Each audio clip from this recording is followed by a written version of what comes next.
Mədə xərçənginin əsas əlamətləri nələrdir? Diaqnozun qoyulmasında hansı üsullardan istifadə edilir?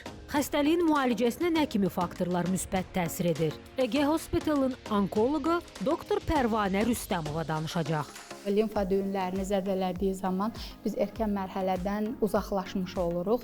Daha gec mərhələlər isə təbii ki, uzaq orqan metastazlarıdır ki, qaraciyər, mədə-altı vəz, sümüklər, yumurtalıq və s. kimi orqanlara mədə xərçənginin metastazını görə bilirik.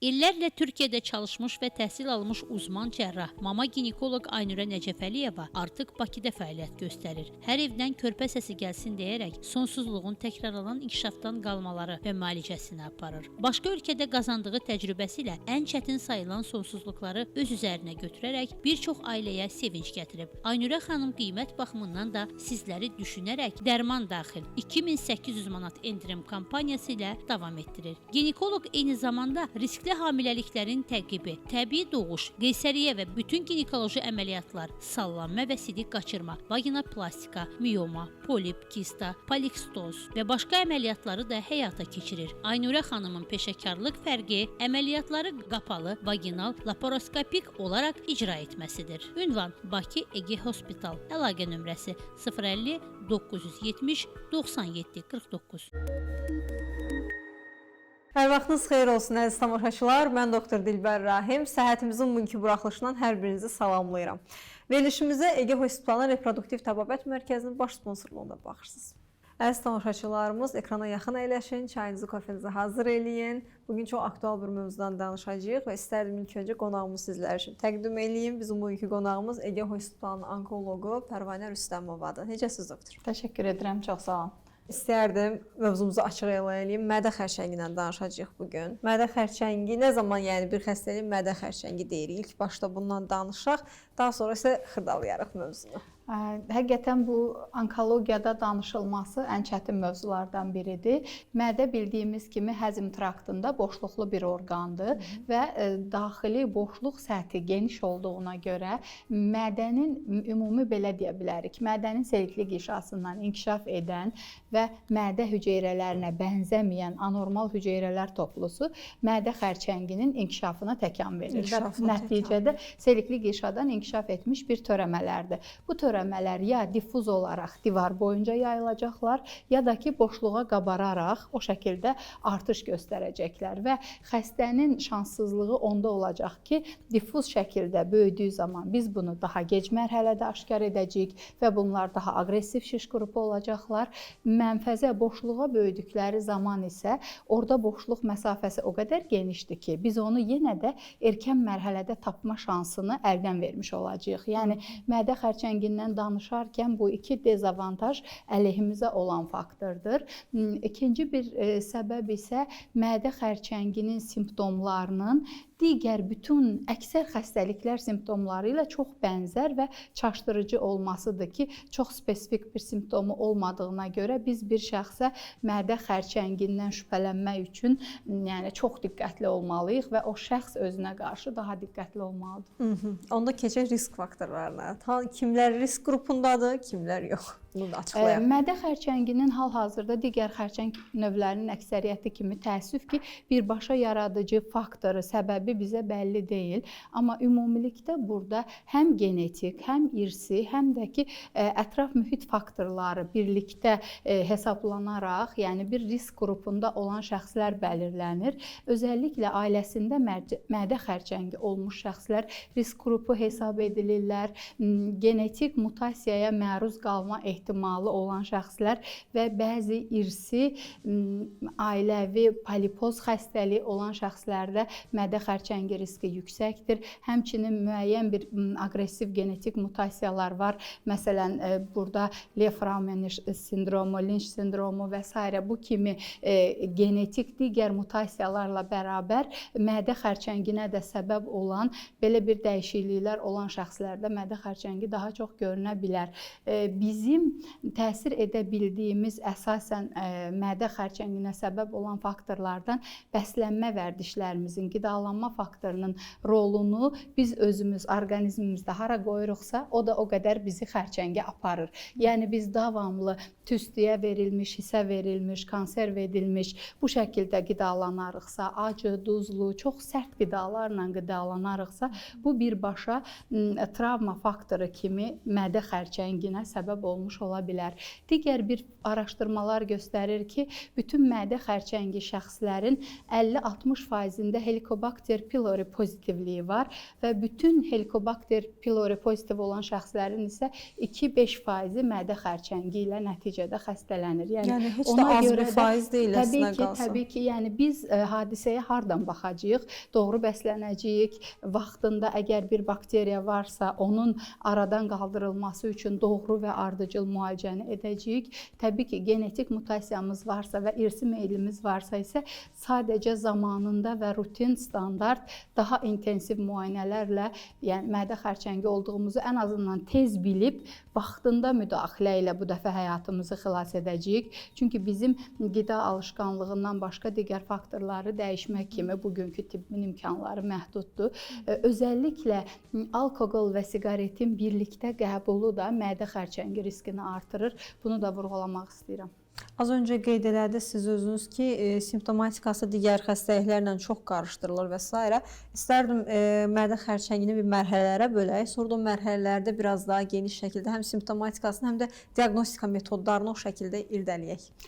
Mədə xərçəngindən danışarkən, yəni biz həzm orqanı dedik. İlkin şikayəti bir həzmsizlik olacaq.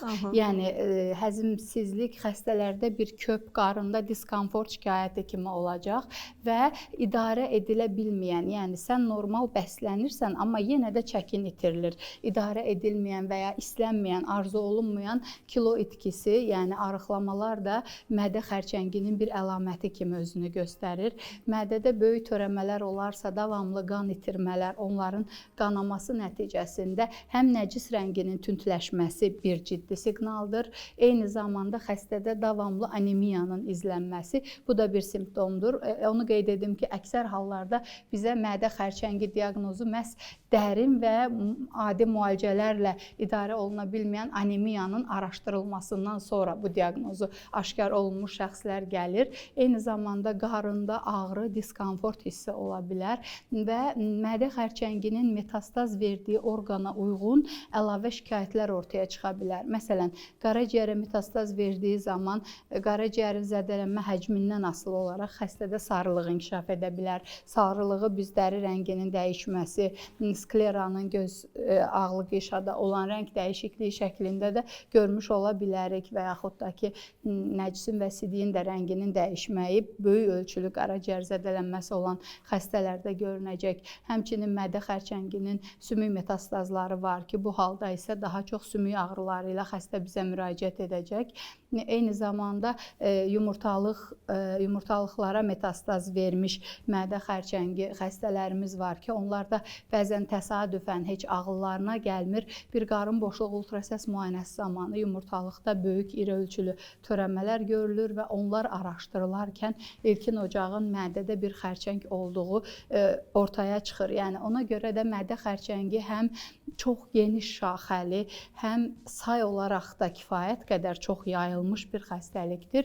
Düzdür, bu daha çox məsələn Yaponiya və Çində, bilmirəm, yəqin ki, onların bəslənmə tərzi və yaxud da ki, həmin insanların milli xüsusiyyətlərindəki hansısa bir nüansla əlaqədardır. Say olaraq daha çox o ölkələrdədir, amma bizim ölkədə də heç azımsanmayacaq sayda xəstələr rast gəlinir və mədə xərçəngi qadınlarda və kişilərdə demək olar ki, oxşar yerləri tutur rast gəlmə tezliyinə görə, amma statistik olaraq hər 100 min kişidən 12-sində mədə xərçəngi olursa, 100 min qadından 5-6 nəfər mədə xərçəngi olur. Yəni o şəkildə 2-nin 1-ə nisbəti var, amma ölümə səbəb olan xərçəng kimi hər iki cinsdə təqribən 2-ci, 3-cü yerləri paylaşır. Yəni daha gec aşkar olunub, daha aqressiv gedən formaları onkologiyada ən çox ölüm statistikası təəssüf ki, verən bir patologiyadır. Buna çatmamaq üçün nə etməliyik? Mərhələləri vaxtında doğru dəyərləndirib və o mərhələyə uyğun müalicə seçməliyik. Mədə xərçəngi də digər xərçənglər kimi 4 mərhələdə təsnif olunur. Birinci mərhələ, biz başlayanda danışmışdıq serikli qişadakı yeni yaranan hüceyrə toplusu. Yəni ilkin mərhələ odur. Növbəti mərhələlərdə həmin qatdan daha dərin qatlara qədər inkişaf edir və mədə divarından kənara çıxır. Artıq kənara çıxdığı limfa düyünlərini zədələdiyi zaman biz erkən mərhələdən uzaqlaşmış oluruq. Daha gec mərhələlər isə təbii ki, uzaq orqan metastazlarıdır ki, qaraciyər, mədə-altı vəz, sümüklər, yumurtalıq və s. kimi orqanlara mədə xərçənginin metastazını görə bilirik. Diferensial diaqnostikadan istəyərdim biraz danışaq. Əslində qalsa diaqnostikası sonra diferensial ki, az öncə dediyimiz kimi gördüyümüz şeylər, yəni diferensial edə biləcəyimiz simptomatikası yoxdur əslində qalsa. Nələri ekart edə bilərik bu yolda? Burada birinci başlayanda gastroskopiya ilə biz diaqnoza gedəcəyimiz yoldur. Gastroskopiyadakı görüntü bizi çaşdıra bilər. Məsələn, başdan bir detalı yada salım. Bəzi xəstəliklər var ki, fon xəstəliyidir. Belə deyək, atrofik qastrit. Biz bunu davamlı nəzarətdə saxlamalıyıq. Bu şəxslərin mədə xərçəngi olma riski yüksəkdir. Yəni bu xəstələrdə dinamikada biz onları izləməliyik və yaxud iri ölçülü mədə xoraları müalicəyə cavab verir, vermir. Yəni bu xoralar müalicəyə cavab vermirsə, ölçüləri böyükdür, görüntüsü xoşa gələn deyilsə, mütləq biopsiya olunmalıdır. Bəzən olur, biopsiya materialında incələnən zaman sadəcə atipik hüceyrə aşkarlanır. Yəni patostoloji cavabda atipik hüceyrə yazılması hələ xərçəng demək deyil. Bundan sonraki mərhələdə müalicədən sonra təkrar biopsiyalar tövsiyə olunan xəstə qrupları var. Çünki biz hər zaman diaqnoza çox asan gedə bilmirik. Mənim təcrübəmdə belə bir neçə xəstə var ki, 3-cü, 4-cü biopsiyadan sonra cavab, diaqnoz təsdiqlənib. O ocaq orada olduğu müddətcə təbii ki, o fon xəstəliyi müalicə elədiyin zamanda simptomatika geriləmir. Ona görə də burada doğru icra edilmiş mütəxəssis, peşəkar gastroenteroloq və ya endoskopist tərəfindən aparılmış gastroskopiya çox önəmlidir. Gastroskopiyada alınmış patostoloji materialın incələnməsi çox önəmlidir. Çünki mədə xərçəngi daha çox mədə cismini zədələyir. Amma xüsusi bir qrup var ki, qida borusu ilə mədə birləşməsində olan kardioezofageal keçid dediyimiz bölgədə, xüsusilə burada da hüceyrə tipinin doğru təyin edilməsi müalicə taktikasını dəyişə bilir. Bəzi hüceyrə qrupunda biz bunu qida borusu kimi müalicə edirik, digər halda mədə kimi. Ona görə də diaqnostikada patostoloqun verdiyi rəy çox önəmlidir. Mədə xərçəngindən danışırıq, amma mədədə olan törəmələrin %95-i adenokarsinomadır patostoloji olaraq. Amma digər 5%-ində limfomalar, malt limfoması ola bilər, neuroendokrin tümörlər ola bilər, gastrointestinal stromal tümörlər, GIST dediyimiz törəmələr ola bilər ki, bunlar da diaqnostikada, yəni düzdür, bunlar da bədxassəli törəmələrdir, amma müalicə taktikası fərqli olduğuna görə bir onkoloq üçün doğru dəyərləndirilməsi çox önəmlidir. Önəmlidir və müalicəsi çox önəmlidir. İstəyərdim biraz müalicəsindən danışaq ki, əlbəttə ki, hər bir dərd olduğu kimi çarəsi də olmalıdır. Təbii ki, mədə xərçəngində də digər əksər xərçəng növləri kimi çox erkən mərhələdirsə, birinci mərhələ, ikinci mərhələ A deyək, bu hallarda müalicə cərrahi əməliyyatdan başlayır və bu ən uğurlu uzaq nəticəsi olan xəstə qrupudur. Biz xəstəni əməliyyata doğru zamanda göndərə biliriksə, bu xəstənin şansıdır. Amma bəzi xəstə qrupları var ki, artıq lokal advans dediyimiz dediyimiz yerli yayılmış mərhələlər olur. Periton qişasının zədələnməsi, peritoneal karsinomatosis olan, böyük piylikdə bəzi metastatik ocaqlar olan xəstələrin cərrahi əməliyyat olmağı onlar üçün əksinə dezavantajdır. Cərrahi əməliyyat şansını itirmiş xəstələr üçün sonrakı müalicə ümidləri kimyəvi dərman müalicəsidir və hal-hazırda kimyəvi dərman müalicəsinin daha fərqli kombinasiyaları öz işini göstərir. Komanda şəklində incələnərək xəstəyə ən faydalı müalicə hansıdırsa ondan başlamaq lazımdır və onunla da davam etmək lazımdır. Digər metastatik xəstələrin müalicəsində isə metastatik mədə xərçəngində bugün biz digər xərçəng növlərindəki kimi genetik müayinələri aparmağa başlamışıq. Özəlliklə hər iki reseptorunun pozitiv və ya neqativ olub-olmadığı hallar və bir də bu MSI dediyimiz immun terapiyaya cavab verib-verməyəcək bunu öyrəndiyimiz genetik mutasiyalar mədə xərçəngində, metastatik mədə xərçəngində yeni müalicə ümidləri yaradır. Təşəkkür edirəm doktor. Bugünkü qonağımızı təkrar yadınıza salmaq istəyirəm. Bugünkü qonağımız bizim həm gözəl, həm savadlı doktorumuz Ege Hospitalın onkoloqu Pərvanə Rüstəmova idi. Əziz tamaşaçılarımız, bir verilişin daha sonuna gəldik. Səhhətimiz verilişinə tək ARB TV ekranlarından yox, həm də sosial media hesablarından baxa bilərsiniz və izləyə bilərsiniz o hesabları. Şərhlər bölməsində də suallarınızı qeyd edə bilərsiniz. Səhhətimiz sağlam gələcəyin təminatıdır. Gələn görüşlərədək. İllərlə Türkiyədə çalışmış və təhsil almış uzman cərrah, mama ginekoloq Aynurə Nəcəfəliyeva artıq Bakıda fəaliyyət göstərir. Hər evdən körpə səsi gəlsin deyərək sonsuzluğun təkrarlanan inkişafdan qalmaları və müalicəsini aparır. Başqa ölkədə qazandığı təcrübəsi ilə ən çətin sayılan sonsuzluqları öz üzərinə götürərək bir çox ailəyə sevinc gətirib. Aynurə xanım qiymət baxımından da sizləri düşünərək dərman daxil 2800 manat endirim kampaniyası ilə davam etdirir. Ginekoloq eyni zamanda riskli hamiləliklərin təqibi, təbii doğuş, qeysəriyyə və bütün ginekoloji əməliyyatlar, sallanma və sidik qaçırma, vaginoplastika, miyoma, polip, kista, polikstoz və başqa əməliyyatları da həyata keçirir. Aynurə xanımın peşəkarlıq fərqi əməliyyatları qapalı, vaginal, laparoskopik olaraq icra etməsidir. Ünvan Bakı Ege Hospital, əlaqə nömrəsi 050 970 97 49.